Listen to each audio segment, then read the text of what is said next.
저희 아내가 부엌에서 요리를 하다가 가끔마다 저를 부를 때가 있습니다. 여보 이거 좀 따줘봐요. 병이 안 따진다는 거예요. 스파게티 요리를 할 때 스파게티 속에 담겨있는 그 진공 포장된 병 뚜껑 따는 거가 쉽지 않습니다. 막 해도 안 될 때가 있어요. 그러면 제가 경험상 고무장갑을 딱 끼고 이렇게 열면요 펑 하고서 이게 쫙 열리는 거예요. 그래서 이게 도구가 이렇게 중요하구나. 그거 없으면요 진짜 막 힘들어요. 우리가 살면서 어떤 문제를 만났을 때 그 문제를 해결할 수 있는 어떤 지혜를 얻는 경우가 있습니다. 그런데 해도 안 되는 경우는요 그거는 진짜 고장이 났든지 아니면 본래부터 안 되는 것입니다. 그런데 어떤 경우는 우리가 방법을 알지 못해서 원리를 알지 못해서 그것을 해결하지 못하는 경우가 있습니다. 제가 왜 이런 말씀을 드릴까요? 매일 반복적으로 하는 것은요 효과적으로 해야 하며 그리고 그것은 반드시 우리에게 어떤 유익이 있어야 합니다. 제가 지난주에 예배는 하나님만을 위한 것이 아니라는 걸 말씀드렸어요.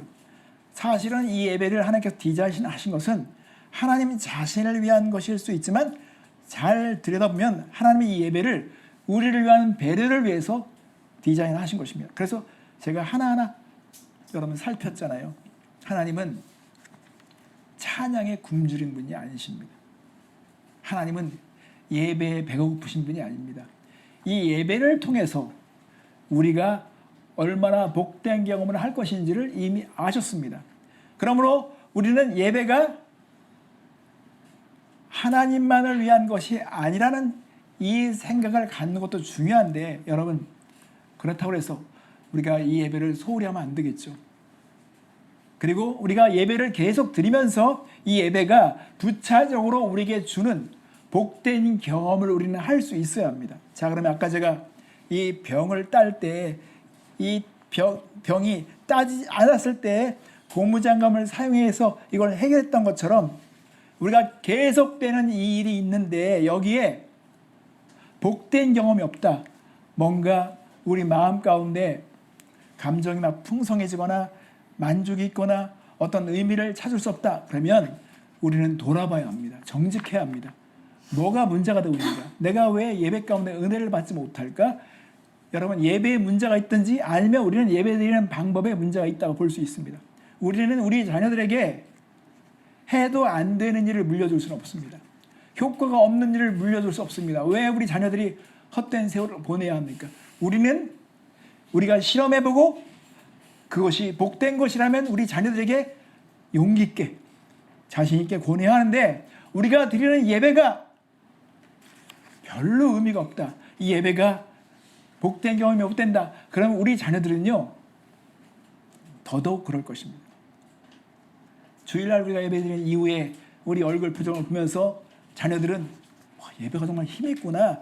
예배가 정말 복되고 아름다운 경험이구나 할 수 있는 그런 고백을 우리는 할 수 있어야 할 것입니다. 자, 그래서요 우리의 삶에서 너무도 중요한 교훈 한 가지를 오늘 여러분과 나누기 원한 것입니다. 그것이 오늘 에스겔서 44장에 나와 있습니다. 자, 17절 18절 말씀을 보십시오. 여기에 그들이 안뜰문에 들어올 때 안뜰 문과 성전 안에서 수종될 때는 양털옷을 입지 말고 가는 베옷을 입을 것이니 가는 배관을 머리에 쓰며 가는 배 바지를 입고 땀이 나게 하는 것으로 허리를 동이지 말 것이며 하나님께서는 에스겔 선지자에게 미래의 새로운 비전을 보여주시고 환상 가운데 하나님께서 지으실 성전에 대한 비전을 주시면서 이 성전에서 사역할 제사장들이 입어야 할 드레스 코드를 말씀해 주셨습니다. 그런데 이 옷에서 특별히 성전 안에 있는 그 깊은 내실에서 일할 때에는 양털 옷을 입어서는 안 된다고 말씀하였습니다. 가는 베옷을 입어야 된다고 말씀하였습니다. 이것은 우리에게 아주 중요한 것을 상징해 주는 것입니다.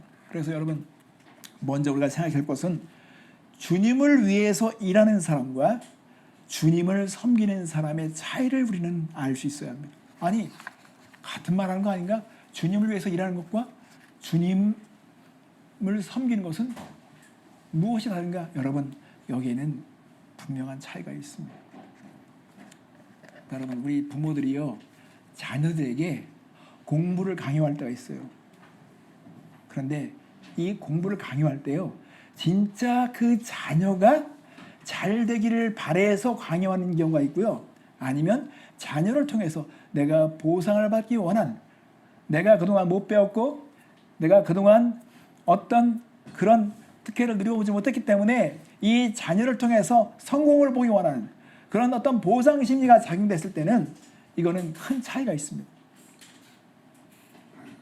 이 자녀의 기질과 자녀가 무엇을 좋아하는지를 파악하면서 그것을 위해서 신경 써주고 그 재능에 맞도록 그 진료를 개척해주기 위해서 애를 쓰는 것은 그 자녀의 중심이 있는 거예요. 그런데 이 자녀는 아무런 관심이 없는데 넌 의사가 돼야 돼, 넌 법관이 돼야 돼, 이것은 그 모든 관심이 나에게 있는 것입니다. 이것처럼 자녀에 대한 어떤 수고와 헌신을 하지만, 겉으로 볼 때는 헌신을 베풀고 사랑을 나타내지만 그 동기 자체가 다른 것처럼 주님을 섬기는 것과 주님을 위해서 일하는 것은 차이가 있다는 것입니다.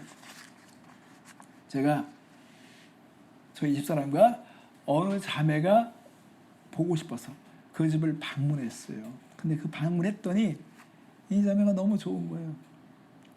근데 우리는 사실 얼굴 보면서 대화하고 싶은 것이 관심이었는데, 자매는 자꾸 부엌에 왔다 갔다 하면서 막,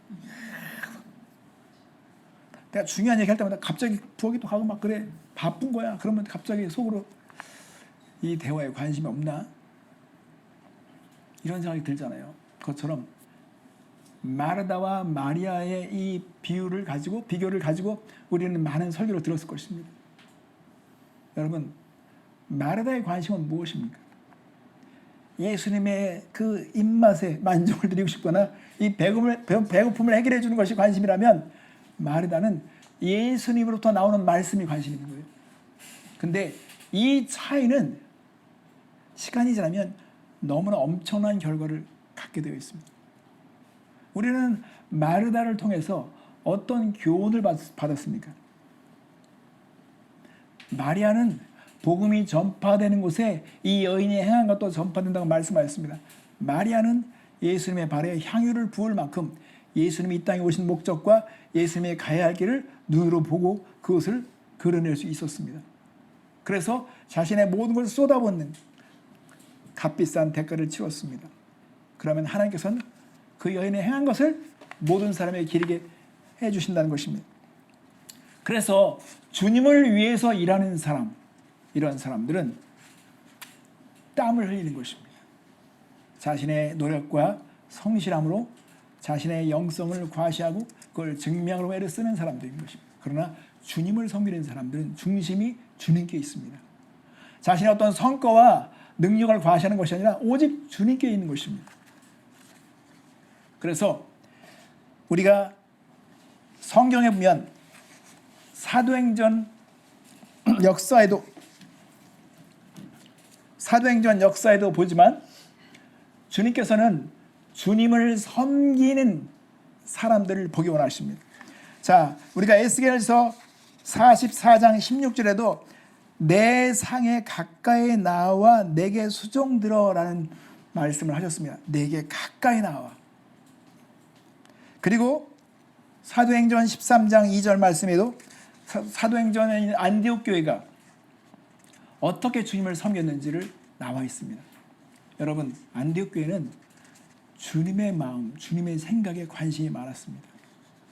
주를 섬기는 사람들은 내 생각, 그것이 아니라 주님의 생각이 무엇인지에 대한 관심이 많은 것입니다. 그래서 어느 날 갑자기 안디옥 교회에게 주를 섬기고 있을 때, 자 보십시오. 주를 섬겨 금식할 때 성령이 이르시되 내가 불러 시키는 일을 하여 바나바와 사울을 따로 세우라. 그러니까 초대교회에서 첫 번째로 선교사를 파송하는 그런 역사를 우리는 보고 있는데, 여러분, 바울과 바나바는 안디옥 교회의 두 기둥과 같은 존재였습니다. 인간적인 생각을 하면요, 이걸 받아들일 수 없어요. 왜 이 사람들을 파송하라 하나? 그러나 안디옥 교회가 주님을 섬기고 있었기 때문에 주님의 마음이 중요하잖아요. 그러니까 주님의 마음을 따라서 그냥 순종하는 거예요. 보내라고 하셨으니까 보내야 돼. 이게 진짜 주님을 섬기는 사람입니다. 그러나 주님을 위해 일하는 사람들은 논리적으로 따져봐요. 이건 말이 안 돼. 이건 받아들일 수 없어. 왜냐하면 주님의 마음을 쫓는 것이 아니라 내 방식대로, 내 중심대로 내가 그것을 계산하기 때문에 그런 상황이 나오는 것입니다. 여러분, 이 세상에는요, 모든 종교가 바로 이런 문제에 봉착되어 있습니다. 하나님과 동행하는 삶, 하나님과 관계를 개발하는 삶은 반드시 어떤 종교적인 괴율과 노력과 어떤 수행으로 가능하다는 생각이 기본적으로 밑에 깔려 있어요. 이런 토양에 깔려 있어요. 그래서 어리숙한 사람, 그리고 하나님에 대한 지식이 없는 사람들은 하나님에 대한 갈망이 있기 때문에 이런 생각에 금방 빠져들고 속아 넘어갈 수밖에 없는 것입니다. 불교를 보시고 모든 종교를 보십시오. 거기에는 어떤 단계가 있습니다. 니르바나에 의한 10단계, 8단계, 무슨 단계, 이런 단계들이 있습니다. 그러면 그 단계를 가야만이 더 깊은 경지를 체험한다고 가르치는 것이 이 땅에 있는 종교가 우리에게 항상 강조하는 것입니다. 그래서 이런 생각에 물든 사람들이 성경을 볼 때도 십계명도 그런 단계로 볼 수 있다는 것입니다. 그러나 여러분, 그것은 절대 효과가 없습니다. 그거는 불가능한 것입니다. 하나님이 못 박은 것입니다. 여러분, 이 땅에 있는 이 법칙들을 어기면서 하는 것은요, 피곤한 거예요. 그거는 정말 헛된 것입니다. 그것처럼 하나님께서 예수 그리스도를 이 땅에 보내신 것은요, 종교로는 안 된다는 걸 이미 전제하신 것입니다. 그러나 왜 사람들이 자꾸 종교적인 행위로 돌아갈까요? 그러면 우리는 지치고 수고할 수밖에 없는 것입니다. 그래서 우리는 여기서 구원의 본질, 신앙생활의 본질에 대해서 한번 생각해 볼 필요가 있습니다. 예수님의 제자들은 예수님께 이렇게 질문했습니다. 주님, 어떻게 하는 게 하나님을 위해서 일하는 것입니까? 하나님이 일이 되는 것입니까? 자, 요한복음 6장 28절부터 29절 말씀을 보십시오. 그들이 묻되 우리가 어떻게 하여야 하나님의 일을 하오리까? 예수께서 대답하여 이르시되 하나님께서 보내신 이를 믿는 것이 하나님의 일이니라 하시니, 예수님은 우리가 어떤 삽을 들고 어떤 정말 도구를 가지고 뭘 하라고 말씀하신 것이 아니라 하나님의 일은 나를 믿는 것이다. 하나님이 보내신 자를 믿는 것이다 고 말씀하셨습니다. 어떻게 믿는 것이 하나님의 일이 되는 것입니까? 여러분, 이것은 진실한 것입니다. 예수님이 올 때는요, 이게 진리인 것입니다. 하나님이 보내신 자를 믿는 것, 이게 하나님의 일이라고 정의를 내리신 것입니다. 이것 이외에는 하나님이 될 수가 없습니다. 예수를 믿는 것. 그래서 예수를 우리가 예배를 드리면서도 예수를 높이고 예수님을 우리가 찬양하는 것 자체는요, 하나님이 기뻐하신 일이 되는 것입니다. 자, 그런데 사람들은 이 말씀 자체를 믿지 못해서 뭔가 내가 수행을 해야, 더 노력을 해야 주님과 가까이질 수 있다고 생각하는데, 여러분, 예수님은 분명하게 말씀하셨습니다. 마태복음 11장 28절 30절 말씀에 하나님이 보내신 자를 믿는 것이 얼마나 쉬우며 어떤 효과가 있는지를 말씀해 주셨습니다. 수고하고 무거운 짐진 자들아, 다 내게로 오라. 내가 너희를 쉬게 하리라. 나는 마음이 온유하고 겸손하니 나의 멍에를 메고 내게 배우라. 그리하면 너희 마음이 쉼을 얻으리니 이는 내 멍에는 쉽고 내 짐은 가벼움이라 하시니라. 여러분, 이 말씀을 읽을 때 그냥 오라는 거예요. 나는 마음이 온유하고 겸손하다는 것입니다. 나는 쉽다는 거예요. 근데 사람들은 이 말을 믿지 않는 것입니다. 제가 한국에 있을 때 한참 사역을 많이 했을 때는요, 어느 날 전화가 왔어요. 저 용인 어디서 어느 목사님이 전화가 왔어요. 혹시 여기까지 와줄 수 있나요? 가죠. 저희는 성도가 2명밖에 없는데 올 수 있습니까? 그래서 전도하려고 잔치를 만들어서 초대해서 그걸 하려고 해요. 당연히 가죠. 가야죠. 그게 뭐가 문제입니까? 우리는 가려고 준비됐습니다. 그런데 사람들은요, 좀 알려진 팀들은요, 뭐를 과정을 막 거쳐야 되는 줄 생각해요. 그러면 복잡한 건 비서를 만나고 뭐 해내는 생각해. 그냥 전화만 하면 되는 거거든요. 여러분, 온유하고 겸손한 사람 만나는 게 어렵습니까? 쉬워요. 근데 우리가 이것을 못해요. 우리가 그동안 이 세계관과 종교적인 체계로 완전히 우리가 세뇌돼가지고 이것이 완전히 쪄들어서요. 우리는 그런 것에 대해서 선입견이 있습니다. 그런 벽이 있다고 생각합니다. 그런데 예수님은 말씀하셨습니다.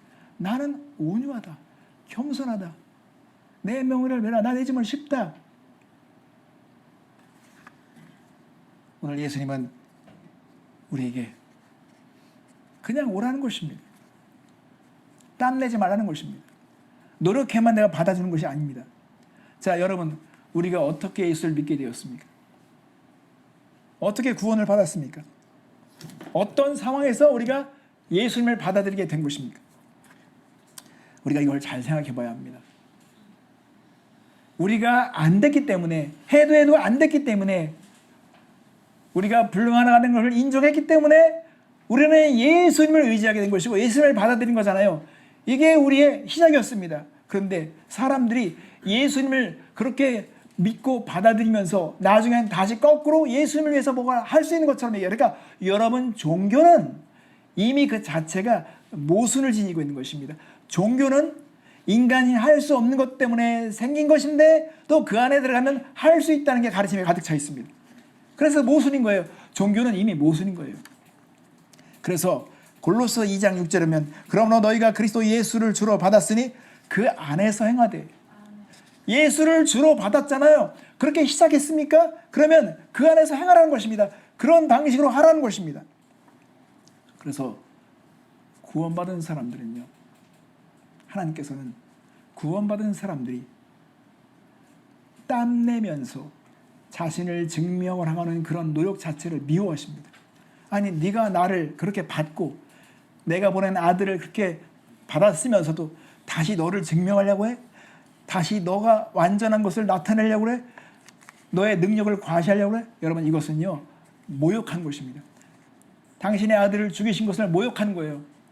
내가 다 값을 치러줄게, 내가 보여줄게, 내가 할 수 있는 걸 보여줄게 라고 말함으로써 예수님께서 행하신 자체를 우리는 모독하는 것일 수 있습니다. 그래서 주님은 이 깊은 성소의 내실에서 일할 때는 너의 노력과 너의 능력을 과시하려고 하지 마. 땀 빼게 하지 마. 내 은혜를 의지하라고 말씀하신 것입니다. 성도 여러분, 사랑하면 됩니다. 사랑하면 가능해집니다. 여러분, 자녀를 사랑하는 것 자체가요, 이게 사랑하는 것 자체가 노력으로 사랑하는 게 아니라 그냥 사랑하게 되잖아요. 그죠?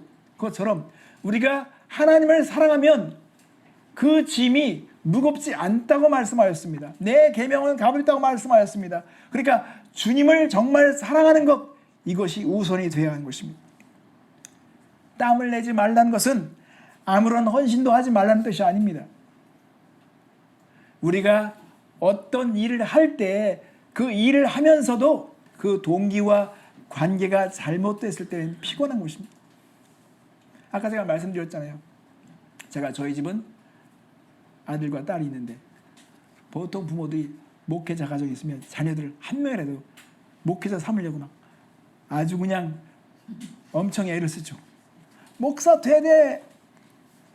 근데 제가 목사님 가정들을 보면서 자녀들이 많이 삐뚤어나는 것을 보게 됐습니다. 나는 내 자녀가 목회자가 되지 않아도 또 다른 면에서 주님을 섬길 수 있으면 그것이 그들의 부름이라는 생각을 가지고 있었습니다. 하나님께서 때가 되면 마음을 움직이시겠지 절대 강요하지 않았습니다. 그냥 가끔마다 확인만 했습니다. 그러면 눈치가 나 뭐 하라는 거야? 이러는데 그냥 확인만 하는 거예요. 여러분, 그래서 우리는 이 종교적인 털옷으로 막 덕지덕지 입혀서 자기를 과시하려고 함으로써 땀 빼지 말라고 하는 것이 주님의 명령인 것입니다. 그래서 10계명 다음으로 11번째 계명이 땀 빼지 말라. 왜냐하면 이 땀을 막 빼는 것 자체는 내 노력으로 뭔가를 증명하려고 하는 것입니다. 그래서 어떤 프로그램에 가서 어떤 과정을 밟아서 내 영성을 과시하려고 증명하려고 하는 이런 모든 것들이 땀을 빼는 것입니다. 제가 오늘 오후에 두 번째로 영어로 결혼 주례를 하게 되는데, 전에는 우리 예반이를 위해서는 메시지만 했지만 전체 사회를 다 해야 돼서 다 통째로 한 2달간 외웠어요. 근데 그 목사님과 어저께 이제 예행 연습하면서 대화를 하는데, 목사님이 자신의 결혼했을 때를 얘기해 주는 거예요. 목사님, 나 결혼했을 때 진짜 힘들었어요. 결혼식 때 주례 목사님이 설교를 1시간 20분 하셨어요. 그래가지고 목사님이 복음을 전했는데 복음을 들어야 될 사람은 다 나갔어요. 여러분, 옛날에는요 결혼식만 은혜롭게 하면요 많은 사람이 교회 등록했어요. 왜냐면 평소에 가정에서 먹을 것도 없고 자녀들이 막 이렇게 풍족하게 사랑을 누리지 못했던 그 어려운 시절에 교회가 결혼식을 정말 아름답게, 사랑이 풍성하게, 축복이 막 넘쳐나게 하잖아요. 그럼 막 감동받는 거예요. 이렇게도 결혼할 수 있구나, 이런 문화가 교회 안에 있구나. 빨리 자식들을 막 교회 보내서 그런 결혼식 하고 싶어서 전도할 기회가 생기니까 목사님이 전도하고 싶어서 설교를 하셨는데, 아니 1시간 20분 하는데 그 신랑 되는 분이 막 진땀을 내는데 너무 힘들었다고 해요. 그러니까 여러분, 쉽게 이야기하면 이런 게 땀 빼는 거예요. 내가 증명해 볼 거야. 내가 수백 명 전도해가지고 구원시킬 거야. 물론 의도는 좋죠. 그러나 여러분, 진짜 사람들이 열매 맺는 것은요 억지로 되는 것이 아니라 그냥 자연스럽게 사랑하면 되는 것입니다. 축복하면 되는 것입니다. 그게 다 느껴져야 돼. 교회에서 우리가 예배를 드릴 때 저 사람 진짜구나, 진짜 주님을 사랑하는구나, 그냥 가식이 아니구나, 그냥 마음속에서 흘러나와서 하는 거구나, 축복하고 있는 거구나, 그러면요 사람들은 감동받게 되어 있습니다. 우리도 느껴요. 이게 억지로 하는 것인지 의무감을 하는 것인지. 그래서 주님은 땀 빼지 말라고 하는 것입니다. 우리 권사님이 요리를 하시면서 요리 잘하시는 분들 항상 자주 하는 말이 있어요. 쉬워요. 뭐가 쉬워요? 해보면 어려운데. 그러나 실제로 요리를 하시는 분들은 너무너무 쉬운 거예요. 그리고 이것이 일이 아닌 거예요. 그냥 사랑하면 되게 쉬운 거예요. 물이 좋은 사람들은요 물에서 누리잖아요. 노력으로 해서 되는 것이 아니라요, 비만 오면 산불이 다 꺼져버려요. 물이 불어나면 배가 뜨는 것은 너무 쉬워요. 그런데 이 배가 물이 없는 곳을 옮기는 것 자체는 너무 힘들잖아요. 그렇죠? 은혜의 강물이 흘러넘치면 이것은 쉬운 것입니다. 은혜가 없으면, 사랑이 없으면 우리는요 없으니까 있는 것처럼 과시하기 위해서 막 털을 막 멋진 털옷을 막 덕적 입어서 영성을 과시하고 뭔가 대단한 것처럼 하지만, 그러나 그것은 열매가 없는 것입니다. 그래서 우리는 참된 예배를 회복하는 데 있어서도 우리가 영적인 이 예배가 우리의 영적인 상태와 어떤 우리의 헌신을 증명하는 시간이 아니라 주님을 사랑하는 시간인 것입니다. 자, 마지막으로 하나만 더 보겠습니다. 그래서 우리가 적용해 볼 게 있습니다. 우리가 살면서 사역하는 데 있어서, 그러면 우리가 어떤 일을 하고 하나님을 위해서 일을 한다고 하지만 이 사역에 특별한 원리가 있다는 것입니다. 왜냐하면 여기에는 하나님의 약속이 담겨있기 때문에 그렇습니다.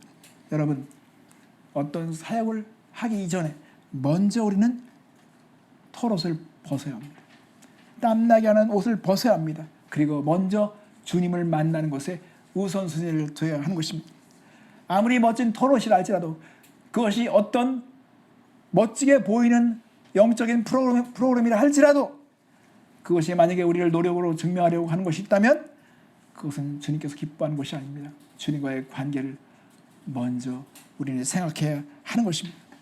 만약에 우리가 그 일을 하면서도 뭔가 무거움이 있다, 그러면요 그건 주님이 지어진 짐이 아니라 그냥 내가 지고 있는 짐이라고 봐야 하는 것입니다. 조금 전에 말씀드렸듯이 사랑하면 쉽다는 것처럼 우리는 사랑하면 이 모든 것들이 쉬워지는 거예요.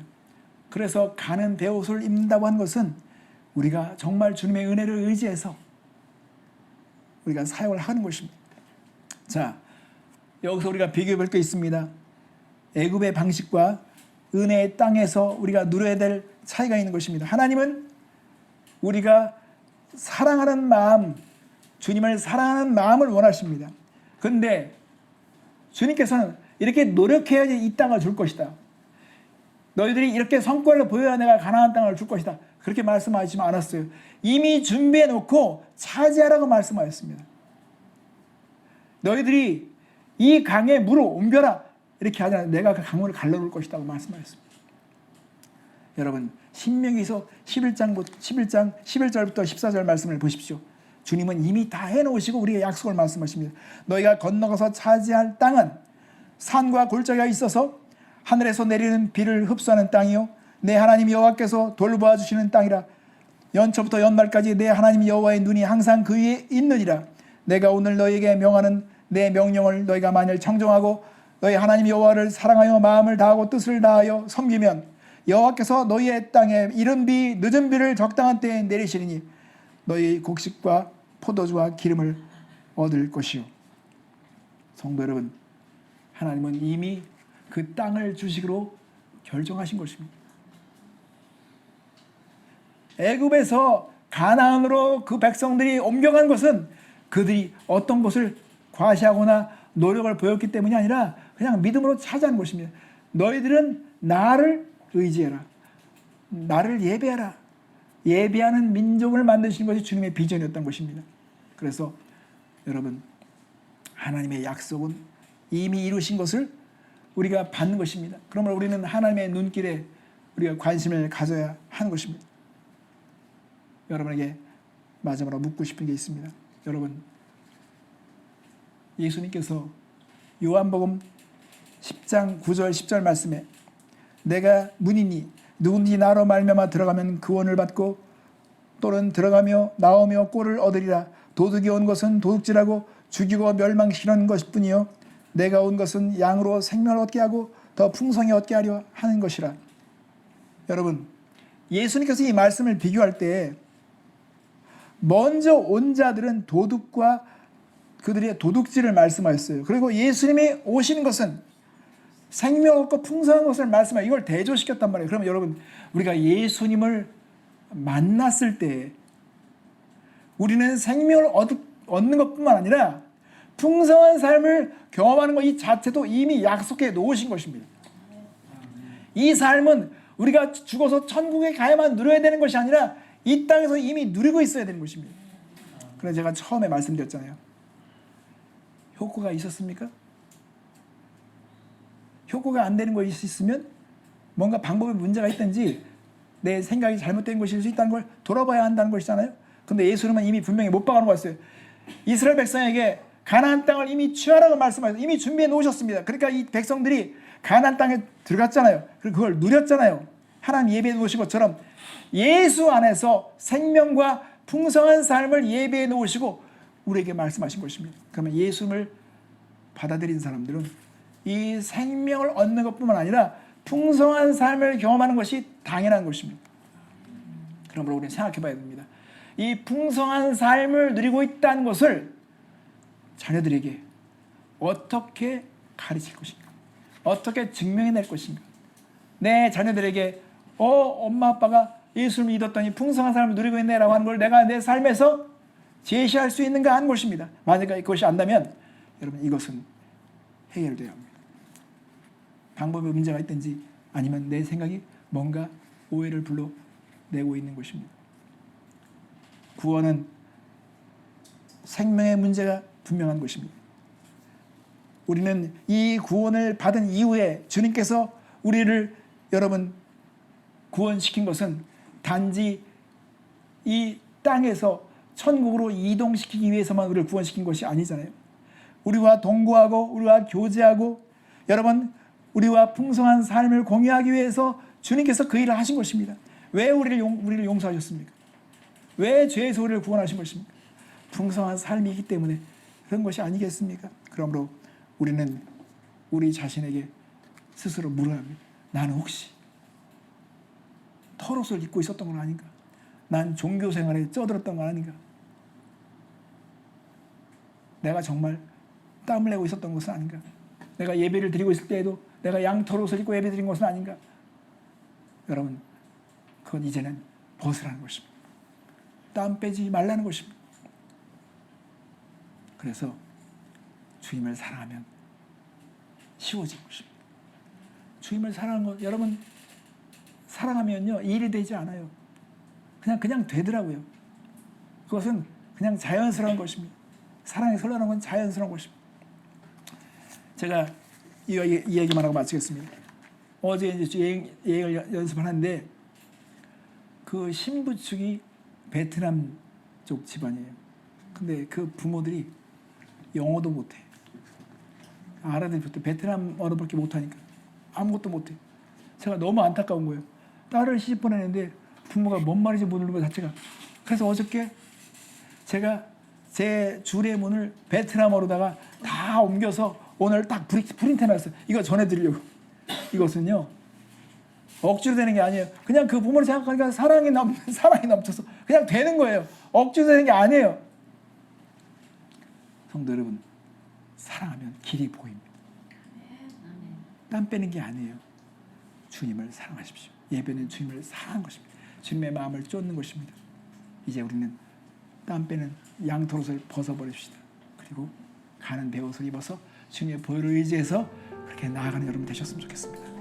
함께 기도하겠습니다.